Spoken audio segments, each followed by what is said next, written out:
Так, достар, қайырлы кеш, қайырлы күн, қалайсыздар? Бүгін сіздермен саналы және подсознательный ой деген тақырыппен өтетін боламыз. Бұл біздің тренингтегі психологияның 5-ші модулі. Сонымен бүгінгі сабақтың мақсаты адам саналы түрде және автоматты түрде шешім қабылдаған сәттерді ажырату болып саналады. Ал кеттік.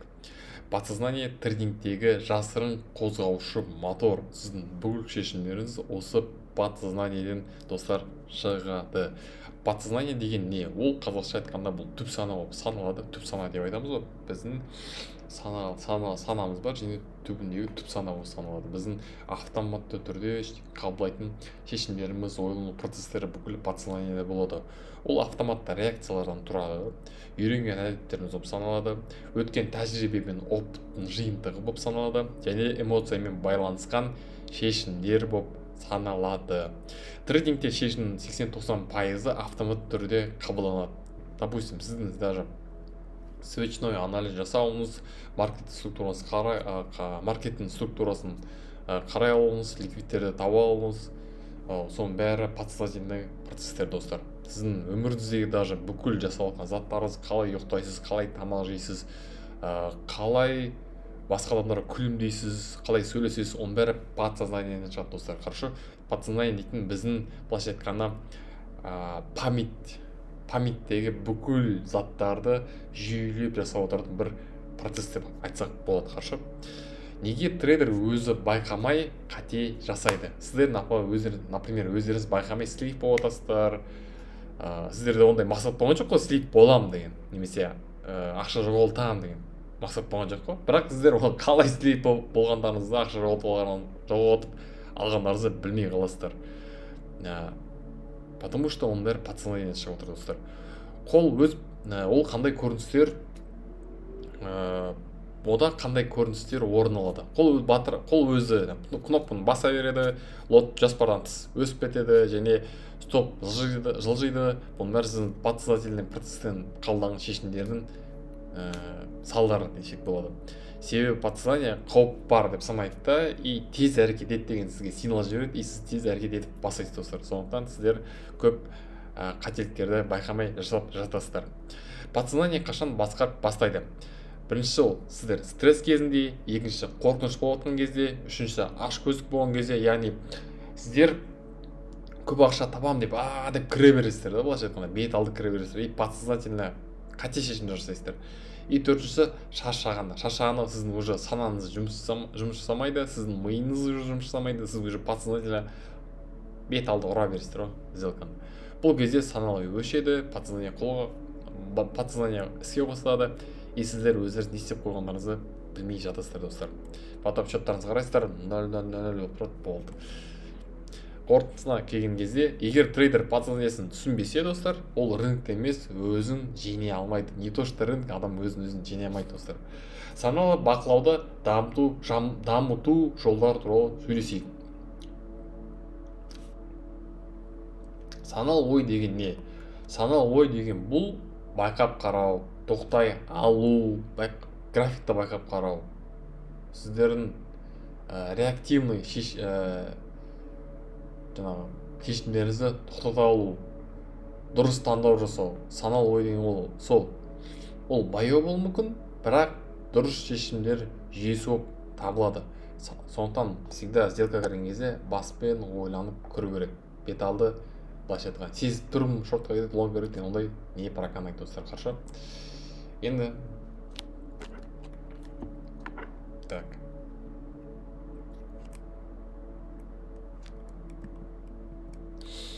саналы бақылау не үшін керек? Біріншіден, сіздер импульсті байқау керексіздер. Қай кезде сигнал болып отыр, қай кезде импульс болып отыр, сіздің ішкі не үшін шешім жасаңыз келіп тұр, соны байқалау үшін. Және өзіңізде туындайтын эмоцияны ерте көру үшін керек. Және саналы әрекетпен автомат реакцияны ажырата алу үшін сіздер өздеріңізді саналы түрде бақылай алуларыңыз керек, достар. Саналы бақылауды күшейтетін қарапайым тәсілдер осылар. Бірінші, әр сауда алдында ішкі чекап жасау. Яғни мен эмоциямен шешім қабылдайын деп жатырмын ба, рынокқа кірейін деп жатырмын ба, память етіп кірейін деп жатырмын ба, мүмкіндікті жоғалтып аламын деп кірейін деп жатырмын ба, әлде болса мен прям өзім анализмен кірейін деп жатырмын ба деген бір чекап жасау керексіздер. Денедегі сигналдарды сезу процесі, яғни сіздер қай кезде қорқыныш болып жатыр, қай кезде жаңағыдай импульсивный реакция қабылдайын деп жатырмын, соның бәрін достар сіздер сезу керексіздер. И қазір мен не істеп жатырмын деген сұрақты өзіңізге қоя алу керексіздер. Сол кезде, например, мен қазір не істеп жатырмын, мен қазір бет алды сделка кіріп жатыр деп өзіңізге мойындап айту керексіз. Немесе мынау затты жасаңыздар, мен не істеп жатырмын деген сұраққа мен анализбен кіріп жатырмын ба жоқ па, значит анализбен кірмесе, значит кірмеу керексіздер. Потому что трейдердің ең бірінші жұмысы ол өз ақшасын сақтап қалу, потом барып қана тағы ақша табу. А сіздер осы нәрсені жасамасаңыздар, ақшаны сақтап қалу жасамайсыздар, автоматически ақша табуды жасамайсыздар. Хорошо? Кеттік. Қорытындылай келе, саналы ой ол подсознаниені өшіру емес. Подсознание біз әрдайым жұмыс істеп тұрады, біз оны өшіре алмаймыз. Ол мидың бізге под контроль алынбайтын бір процесі. Оны біз тек қана басқара аламыз, направлять ете аламыз. Түсінікті ма? Сондықтан осыны ойғарып алыңыздар. Енді қараңыздар, медитация арқылы эмоцияны тану деген бір өз эмоцияны тану үшін медитация жасау керек. Яғни ол не үшін керек? Бұл тыныш жерде отыру емес, просто так, бұл ішкі процесстерді көру, ішіңізге үнле алу, достар. Трейдерге не береді? Ол эмоцияны анықтауға көмектеседі, реакцияны баяулатады, яғни сіздер реакция туындайды, соны кішкене басасыздар, басып отырасыздар. Реакцияны, эмоцияны емес, реакцияны басасыздар. Импульсивный реакцияларды басасыздар. Яғни өзіңізді бүйтеді ғой. Жаман нәрсе жасаңыз келіп тұрады, соны өзіңізді тыйып отырасыздар, сол сияқты реакцияңызды тыйып отырасыздар. Фокус пен сабырды береді. Фокус пен сабыр болған жерде сіз суық ойлай білесіздер және саналы түрде ойлай аласыздар, достар. Қандай эмоциялар жиі байқалады? Қорқыныш па, асығыстық па, күту ма, ашулану ма? Сол нәрсені сіздер анықтай алу керексіздер, понимаете? Атауға келген эмоция ол басқаруға келеді. Яғни сіз эмоцияны анықтай алсаңыз, значит ол эмоцияны сіздер басқара да аласыздар. Проблеманы сіз көрмей тұрсаңыз, білмей тұрсаңыз, оны қалай шешесіздер?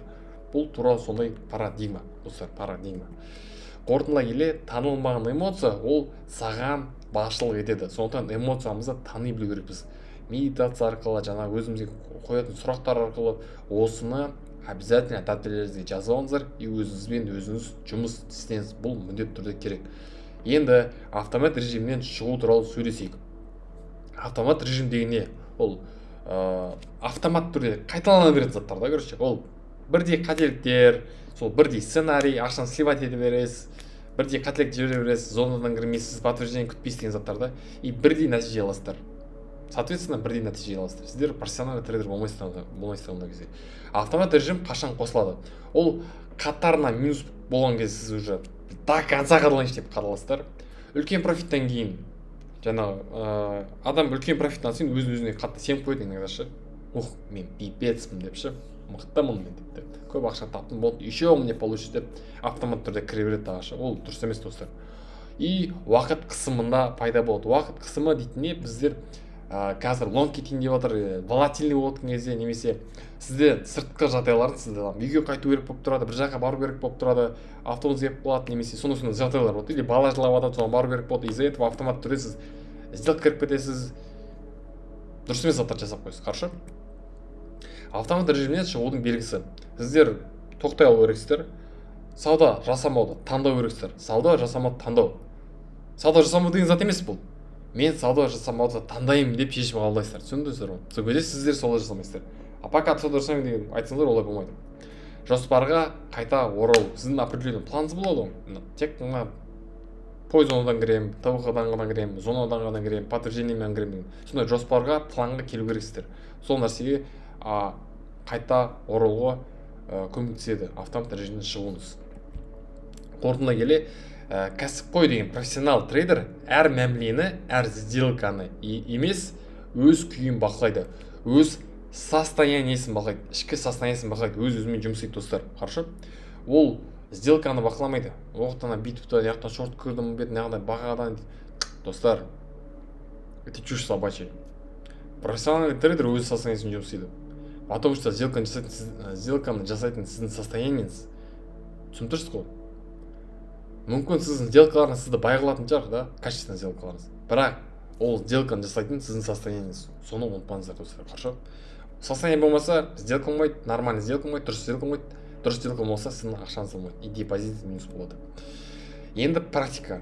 Бақылаушы медитация деген бір практиканы жасайық. Осыны обязательно жасаңыздар.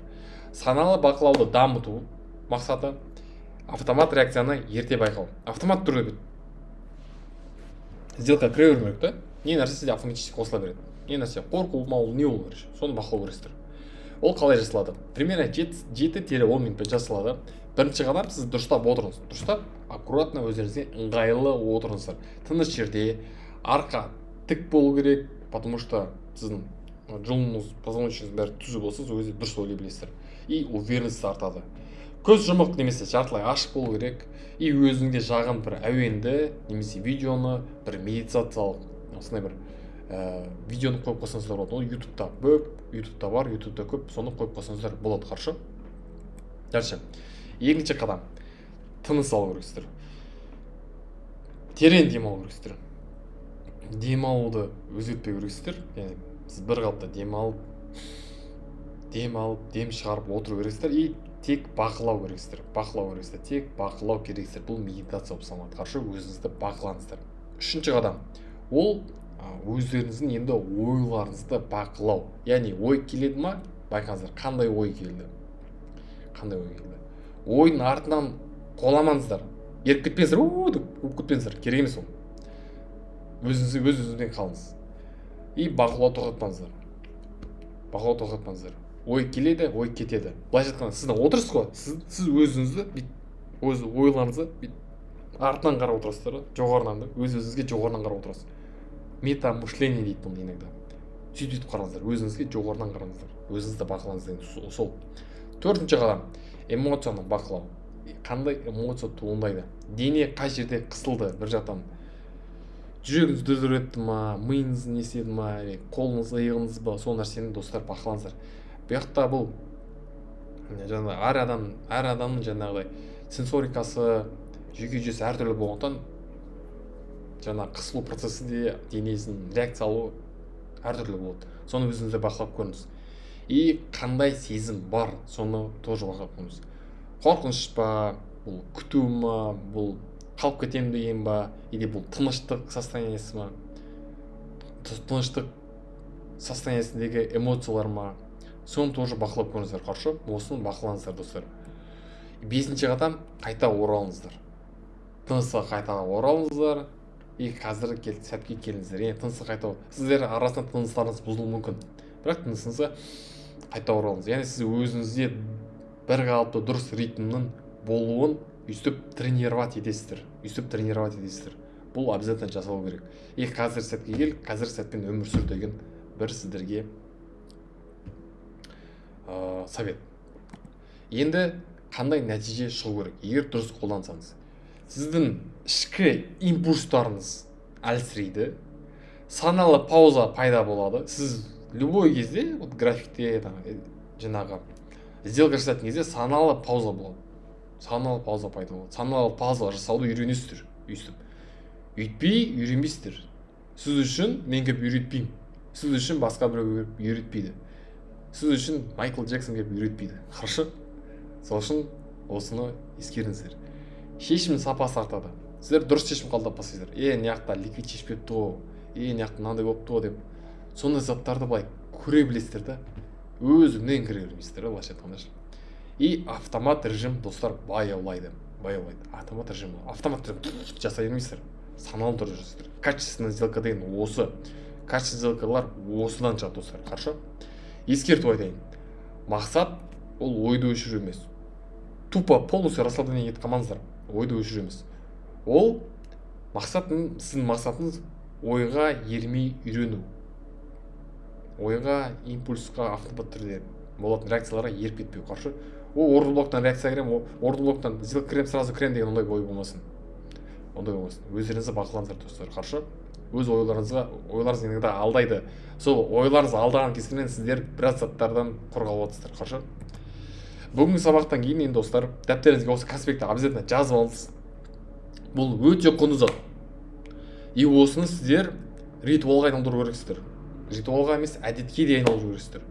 Осымен әрдайым жұмыс істеу керексіздер өздеріңізде, понимаете? Конспектті кемі 5 рет қайталап түсініңіз.